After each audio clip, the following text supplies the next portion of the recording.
ओम शांति। आज हम 17 सितंबर 2023 की बाबा की अव्यक्त मुरली सुनेंगे। ये रिवाइज कोर्स है 13 दिसंबर 1995। मुरली का सार है, व्यर्थ बोल डिस्टर्ब करने वाले बोल से स्वयं को मुक्त कर बोल की एकानामी करो। आज बाप दादा चारों ओर की आत्माओं को आप सभी के साथ देख रहे हैं। चारों ओर के बच्चे आकार रूप से बाप दादा के सामने हैं। डबल सभा, साकारी और आकारी दोनों कितनी बड़ी सभा है। बाप दादा दोनों सभा के बच्चों को देख हर्षित हो रहे हैं, क्योंकि बाप दादा हर बच्चे को विशेष 2 रूपों से देख रहे हैं। एक, हर एक बच्चा इस सर्व आत्माओं के पूर्वज सारे वृक्ष का फाउंडेशन है, क्योंकि जड़ से सारा वृक्ष निकलता है। और दूसरे रूप में पूर्वज बड़े को भी कहते हैं। तो सृष्टि के आदि में आप आत्माओं का ही पार्ट है, इसीलिए बड़े ते बड़े हो। इस कारण सर्व आत्माओं के पूर्वज हो। साथ साथ ऊंचे ते ऊंचे बाप की पहली रचना आप ब्राह्मण आत्माएं हो। तो जैसे ऊंचे ते ऊंचा भगवान है, वैसे बड़े ते बड़े पूर्वज आप हो। तो इतने सारे पूर्वज बच्चों को देख बाप हर्षित होते हैं। आप भी हर्षित होते हो कि हम पूर्वज हैं, उसी निश्चय और नशे में रहते हो। तो बाप दादा आज पूर्वजों की सभा देख रहे हैं। आप सभी जो भी बाप के बच्चे हो, माया से बचे हुए हो। बच्चे का अर्थ ही है बाप का बनना, अर्थात बच्चे बनना। तो माया से बचे हुए बाप के बच्चे बनते हैं। आप सभी माया से बचे हुए हो ना, कि कभी चक्कर में आ जाते हो। कहते हैं ना, ऐसा भी चक्रव्यूह होता है जो बहुत तरीके से निकलना होता है।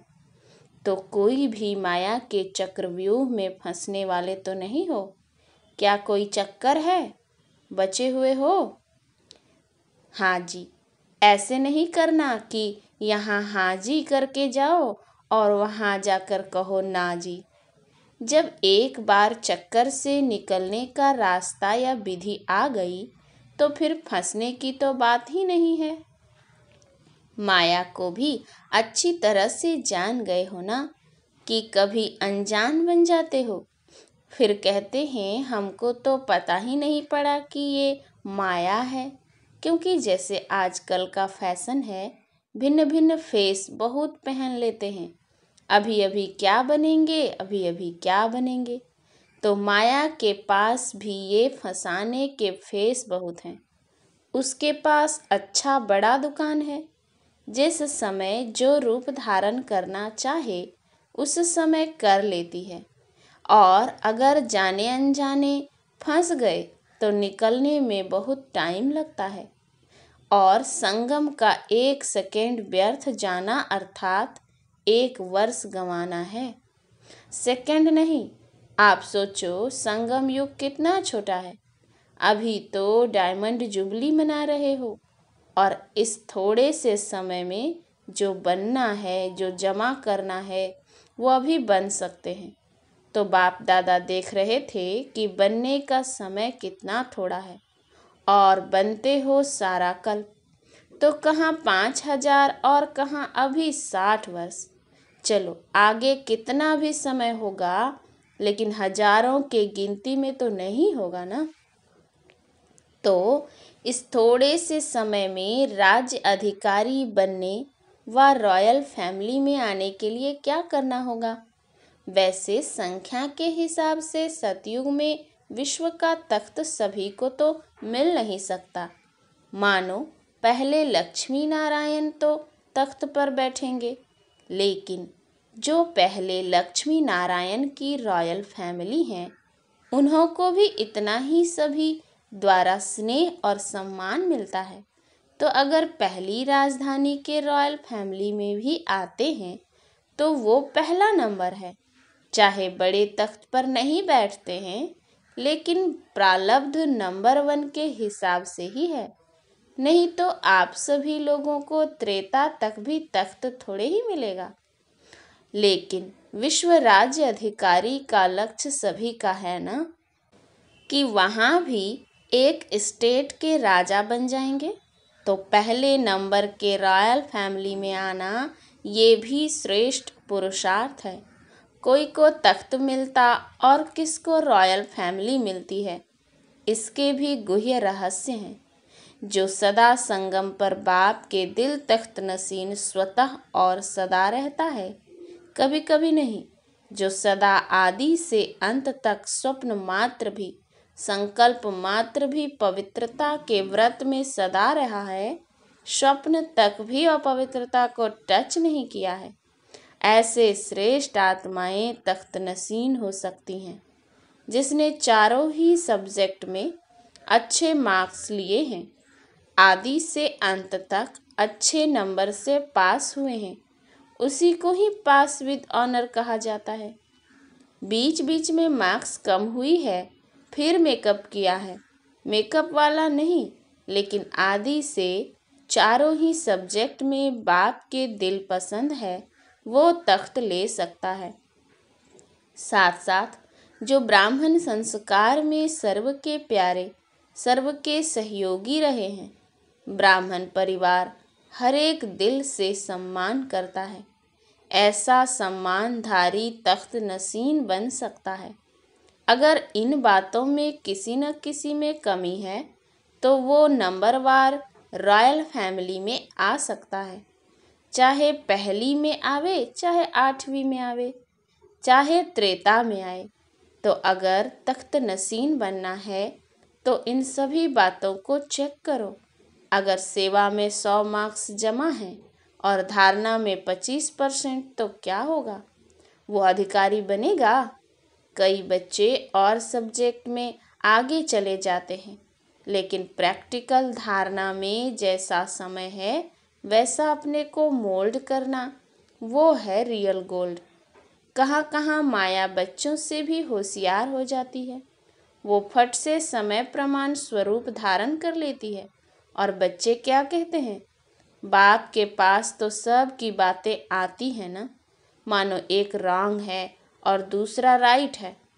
ऐसे भी होता है कि दोनों तरफ की कोई ना कोई कमी होती है, लेकिन मानो आप बिल्कुल ही अपने को राइट समझते हो और दूसरा बिल्कुल ही रॉन्ग है, तो आप राइट हो और वो रॉन्ग है। फिर भी जैसा समय, जैसा वायुमंडल देखा जाता है, वैसे अपने को ही चाहे समाना पड़ता है, चाहे मिटाना पड़ता है, चाहे किनारा करना पड़ता है। लेकिन बच्चे क्या कहते हैं कि क्या हर बात में हर समय हमको ही मरना है क्या? मरने के लिए हम हैं और मौज मनाने के लिए ये हैं? सदा ही मरना है। ये मरना तो बहुत मुश्किल है। मरजीवा तो बन गए, वो तो सहज है। ब्रह्मा कुमार ब्रह्मा कुमारी बन गए, ये भी तो मरजीवा बने ना। ये मरना तो बहुत सहज हो गया। मर गए, ब्रह्मा कुमारी बन गए, लेकिन ये बार बार का मरना, ये बहुत मुश्किल है। मुश्किल है ना।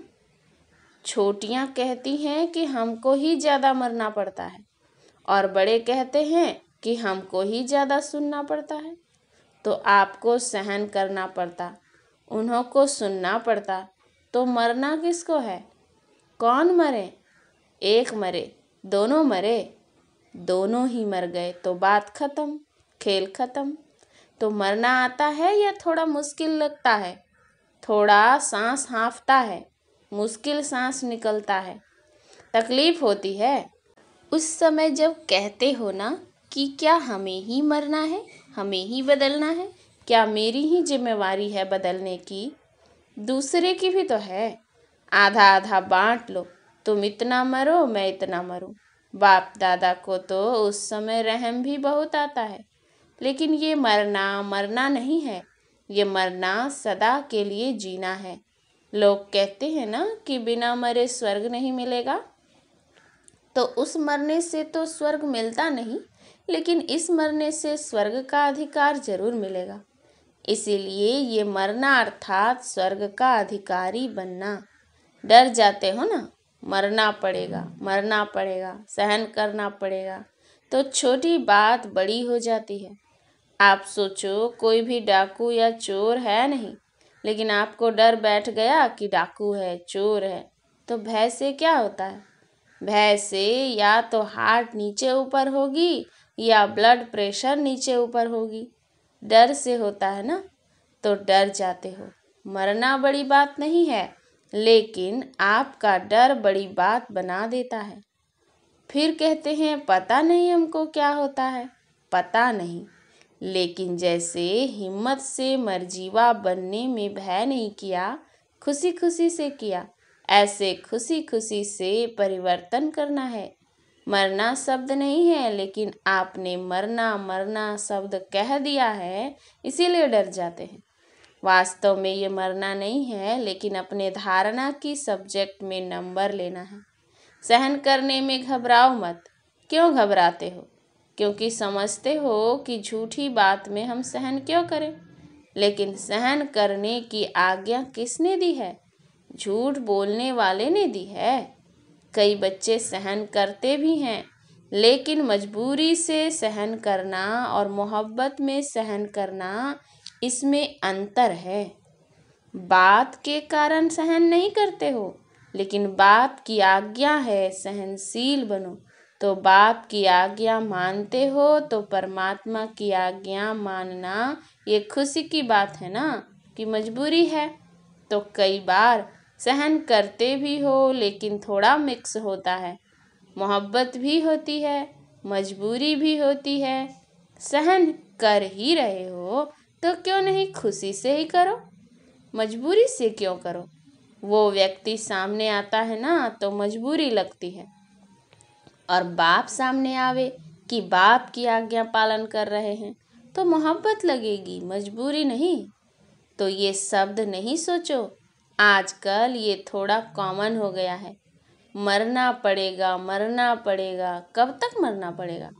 अंत तक या 2 साल, 1 साल, 6 माह? फिर तो अच्छा मर जाएं, लेकिन कब तक मरना है? लेकिन यह मरना नहीं है, अधिकार पाना है। तो क्या करेंगे? मरेंगे। यह मरना शब्द खत्म कर दो। मरना सोचते हो ना, तो मरने से तो डर लगता है ना। देखो, अपना मृत्यु तो छोड़ो, कोई कोई तो दूसरे का मृत्यु देखकर भी डर जाते हैं। तो ये शब्द परिवर्तन करो। ऐसे ऐसे बोल नहीं बोलो, शुद्ध भाषा बोलो। ब्राह्मणों की डिक्शनरी में यह शब्द है ही नहीं। पता नहीं किसने शुरू किया है। किया तो आप लोगों में से ही है ना। आप माना जो सामने बैठे हैं वह नहीं, ब्राह्मणों ने ही किया है। बाप दादा ने ये तो एक मिसाल सुनाया, लेकिन सारे दिन में ऐसे व्यर्थ बोल या मजाक के बोल बहुत बोलते हैं। अच्छे शब्द नहीं बोलेंगे, लेकिन कहेंगे मेरा भाव नहीं था, यह तो मजाक में कह दिया। तो ऐसा मजाक क्या ब्राह्मण जीवन में आपके नियमों में है? लिखा हुआ तो नहीं है। कभी पढ़ा है कि मजाक कर सकते हैं? मजाक करो, लेकिन ज्ञान युक्त, योग युक्त। बाकी व्यर्थ मजाक जिसको आप मजाक समझते हो, लेकिन दूसरे की स्थिति डगमग हो जाती है, तो वह मजाक हुआ या दुख देना हुआ। तो आज बाप दादा ने देखा कि एक तो सभी पूर्वज हैं, और दूसरा सबसे बड़े ते बड़े पूज्य आत्माएं भी आप हो। आप जैसी पूजा सारे कल्प में किसकी नहीं होती। तो पूर्वज भी हो और पूज्य भी हो, लेकिन पूज्य भी नंबरवार हैं। जो भी ब्राह्मण बनते हैं उनकी पूजा होती जरूर है, लेकिन किसकी विधि पूर्वक होती है और किसकी काम चलाऊ होती है। तो जो ब्राह्मण यहाँ भी योग में बैठते हैं, लेकिन काम चलाऊ, कुछ नींद किया, कुछ योग किया, कुछ व्यर्थ सोचा और कुछ शुभ सोचा, तो यह काम चलाऊ हुआ ना। सफेद बत्ती जल गई, काम पूरा हो गया। ऐसे धारणा में भी काम चलाऊ बहुत होते हैं। कोई भी सरकमस्टांस आएगा तो कहेंगे अभी तो ऐसे करके चलाओ, पीछे देखा जाएगा। तो ऐसों की पूजा काम चलाऊ होती है। देखो लाखों शालिग्राम बनाते हैं, लेकिन क्या होता है? विधि पूर्वक पूजा होती है, काम चलाऊ होती है ना। पाइप से नहला दिया और तिलक भी कटोरी भर के पंडित लोग ऐसे ऐसे कर देते हैं, छिड़क देते हैं, तिलक लग गया। तो ये क्या हुआ? काम चलाऊ हुआ ना। पूज्य सभी बनते हो, लेकिन कैसे पूज्य बनते हो वो नंबरवार है। किसकी हर कर्म की पूजा होती है? दातून का भी दर्शन होता है, दातून हो रहा है। मथुरा में जाओ तो दातून का भी दर्शन कराते हैं। इस समय दातून का समय है, तो काम चलाऊ नहीं बनना, नहीं तो पूजा भी ऐसी होगी। अच्छा, सभी टीचर्स खुश हो या कोई कोई इच्छा अभी भी मन में है? कोई भी इच्छा होगी तो अच्छा बनने नहीं देगी। या इच्छा पूर्ण करो या अच्छा बनो, आपके हाथ में है। और देखा जाता है कि ये इच्छा ऐसी चीज़ है, जैसे धूप में आप चलते हो तो आपकी परछाई आगे जाती है और आप उसको पकड़ने की कोशिश करो तो पकड़ी जाएगी, और आप पीठ करके आ जाओ तो वो परछाई कहाँ जाएंगी? आपके पीछे पीछे आएगी। तो इच्छा अपने तरफ आकर्षित कर रुलाने वाली है, और इच्छा को छोड़ दो तो इच्छा आपके पीछे पीछे आएगी। मांगने वाला कभी भी संपन्न नहीं बन सकता। और कुछ नहीं मांगते हो, लेकिन रॉयल मांग तो बहुत है। जानते हो ना रॉयल मांग क्या है? अल्पकाल का कुछ नाम मिल जाए, कुछ शान मिल जाए, कभी हमारा भी नाम विशेष आत्माओं में आ जाए, हम भी बड़े भाइयों में गिने जाएं, हम भी बड़ी बहनों में गिने जाएं। आखिर हमको भी तो चांस मिलना चाहिए। लेकिन जब तक मांगता हो तब तक कभी खुशी के खजाने से संपन्न नहीं हो सकते।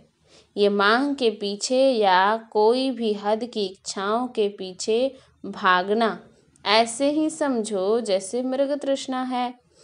इससे सदा ही बचकर रहो। छोटा रहना कोई खराब बात नहीं है। छोटे सुभान अल्लाह हैं, क्योंकि बाप दादा के दिल पर नंबर आगे हैं। अल्पकाल की इच्छा का अनुभव करके देखा होगा तो रुलाती है या हंसाती है? रुलाती है ना। तो रावण की आज्ञा है रुलाओ। आप तो बाप के हो ना, तो बाप हंसाने वाला है या रुलाने वाला? आज बाप दादा इस पर अटेंशन दिला रहे हैं कि व्यर्थ बोल जो किसको भी अच्छे नहीं लगते। आपको अच्छा लगता है लेकिन दूसरे को अच्छा नहीं लगता, तो सदा के लिए उस शब्द को समाप्त कर दो। ऐसे सारे दिन में अगर बाप दादा अपने पास बच्चों के शब्द नोट करें तो काफ़ी फाइल बन सकती है। यह अपशब्द, व्यर्थ शब्द, जोर से बोलना, ये जोर से बोलना भी वास्तव में अनेकों को डिस्टर्ब करता है। ये नहीं बोलो मेरा तो आवाज़ ही बड़ा है। माया जीत बन सकते हो और आवाज़ जीत नहीं बन सकते। तो ऐसे किसी को भी डिस्टर्ब करने वाले बोल और व्यर्थ बोल नहीं बोलो। बात होती है 2 शब्दों की, लेकिन आधा घंटा उस बात को बोलते रहेंगे। तो ये जो लंबा बोल बोलते हो, जो 4 शब्दों में काम हो सकता है, वो 12-15 शब्द में नहीं बोलो। आप लोगों का स्लोगन है कम बोलो धीरे बोलो। तो जो कहते हैं ना हमारा आवाज़ बहुत बड़ा है, हम चाहते नहीं है लेकिन आवाज़ ही बड़ा है, तो वो गले में एक स्लोगन लगाकर डाल लेवे। होता क्या है, आप लोग तो अपनी धुन में जोर जोर से बोल रहे हो, लेकिन आने जाने वाले सुन करके ये नहीं समझते हैं कि इसका आवाज़ बड़ा है। वो समझते हैं पता नहीं झगड़ा हो रहा है। तो ये भी डिससर्विस हुई। इसीलिए आज का पाठ दे रहे हैं, व्यर्थ बोल या किसी को भी डिस्टर्ब करने वाले बोल से अपने को मुक्त करो। व्यर्थ बोल मुक्त। फिर देखो अव्यक्त फरिश्ता बनने में आपको बहुत मदद मिलेगी। बोल बोल बोल बोलते ही रहते हो। अगर बाप दादा टेप भरकर आपको सुनाए ना तो आपको भी हंसी आएगी। तो क्या पाठ पक्का किया है?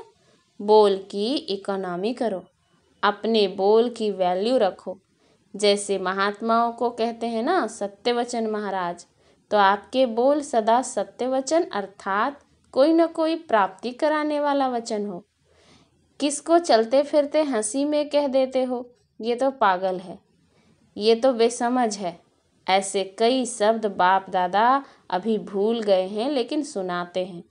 तो ब्राह्मणों के मुख से ऐसे शब्द निकलना, ये मानो आप सतवचन महाराज वाले किसी को श्राप देते हो। किसको श्रापित नहीं करो, सुख दो। युक्ति युक्त बोल बोलो और काम का बोलो, व्यर्थ नहीं बोलो। तो जब बोलना शुरू करते हो तो 1 घंटे में चेक करो कि कितने बोल व्यर्थ हुए और कितने सतवचन हुए। आपको अपने बोल की वैल्यू का पता नहीं तो बोल की वैल्यू समझो। अब शब्द नहीं बोलो, शुभ शब्द बोलो, क्योंकि अभी लास्ट मास है और आदि का मास डायमंड जुबली है। तो सारा साल डायमंड बनेंगे या 6 मास बनेंगे? सारा साल बनेंगे ना। इसीलिए बाप दादा डायमंड जुबली के पहले बच्चों को विशेष अटेंशन दिला रहे हैं। बाप दादा चारों ओर के दृश्य तो देखते ही रहते हैं, सारा दिन नहीं देखते रहते हैं, सेकंड में सब देख सकते हैं। तो पाठ पक्का किया, मुक्त बनना है या थोड़ा थोड़ा युक्त और थोड़ा थोड़ा मुक्त? हर एक अपने को देखो। ये नहीं शुरू करना कि बाबा ने वाणी चलाई फिर भी बोल रहा है। दूसरे को नहीं देखना, अपने को देखो। मैंने बाप की श्रीमत को कितना अपनाया है। अभी तो 1-2 को देखते हैं, ये कर रहा है, लेकिन जब अधिकार मिलने में वो नीचे पद में जाएगा तो उस समय आप साथ देंगे? उस समय देखेंगे? उस समय नहीं देखेंगे, फिर अभी क्यों देखते हो? अच्छा, सभी मुक्त बनेंगे ना? सभी को पाठ याद है? कौन सा पाठ? व्यर्थ बोल मुक्त याद है? भूल तो नहीं गया? अच्छा, चारों ओर के पूर्वज आत्माओं को सदा इस निश्चय और नशे में रहने वाली श्रेष्ठ आत्माओं को सदा बाप के श्रीमत प्रमाण हर कर्म करने वाले कर्मयोगी आत्माओं को सदा दृढ़ संकल्प से बाप के हर कदम पर कदम रखने वाले फॉलो फादर बच्चों को बहुत बहुत याद, प्यार और नमस्ते। डबल विदेशियों को डबल नमस्ते। हम रूहानी बच्चों की रूहानी बाप दादा को याद, प्यार, गुड मॉर्निंग और नमस्ते नमस्ते नमस्ते। वरदान है, लौकिक को अलौकिक में परिवर्तन कर घर को मंदिर बनाने वाले आकर्षण मूर्त भव। प्रवृत्ति में रहते घर के वायुमंडल को ऐसा बनाओ जिसमें कोई भी लौकिकता न हो। कोई भी आए तो अनुभव करे कि यह अलौकिक है, लौकिक नहीं। यह साधारण घर नहीं लेकिन मंदिर है। यह है पवित्र प्रवृत्ति वालों की सेवा का प्रत्यक्ष स्वरूप। स्थान भी सेवा करे, वायुमंडल भी सेवा करे। जैसे मंदिर का वायुमंडल सबको आकर्षित करता है, ऐसे आपके घर से पवित्रता की खुशबू आए तो वह खुशबू स्वतः चारों ओर फैलेगी और सबको आकर्षित करेगी। स्लोगन, मन बुद्धि को दृढ़ता से एकाग्र कर कमजोरियों को भस्म कर दो, तब कहेंगे सच्चे योगी। सूचना है, आज अंतर्राष्ट्रीय योग दिवस, तीसरा रविवार है।